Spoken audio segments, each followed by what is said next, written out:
Sa mas pinaigting na kampanya kontra iligal na droga, timbog ang isang 30 anyos na lalaki na mga otoridad matapos mahulihan ng hinihinalang shabu sa isinagawang operasyon sa Barangay Rizal, La Paz, Iloilo.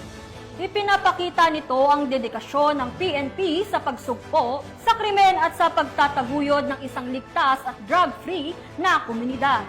Katuwang ang mamamayan sa pagpapanatili ng kapayapaan at kaayusan. Alamin ang buong detalye ng report mula kay Patrolwoman Justin May Halores.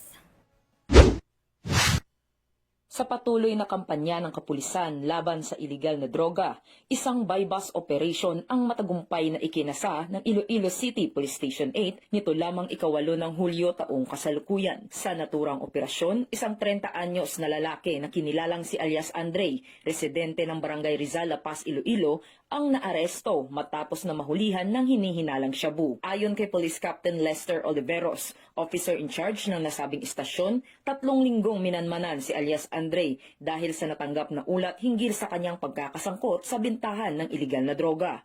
Nang makumpirma ang impormasyon, agad na isinagawa ang buy-bus operation na nauwi sa matagumpay na pagkakadakip sa sospek. Sa investigasyon ng pulisya, lumitaw na may kamag-anak si alias Andre na itinuturong nagsusuplay sa kanya ng iligal na droga. Dagdag pa rito, ginamit umano ni alias Andre ang ilang menor de edad upang i-deliver ang mga iligal na droga sa kanyang mga parokyano.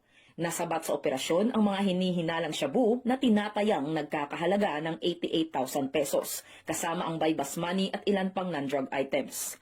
Kasalukuyang nasa kustodiya na ng pulisya ang sospek para sa kaukulang dokumentasyon at pagsampa ng mga kasong kriminal laban sa kanya. Ang matagumpay na operasyon ay patunay ng masigasig na pagsisikap ng Philippine National Police na supilin ang pagkalat ng iligal na droga sa lungsod at panatilihin ang kapayapaan at kaayusan sa komunidad. Mula rito sa Police Regional Office 6, ako ang inyong PNN Correspondent Patrolwoman Justin May Halores.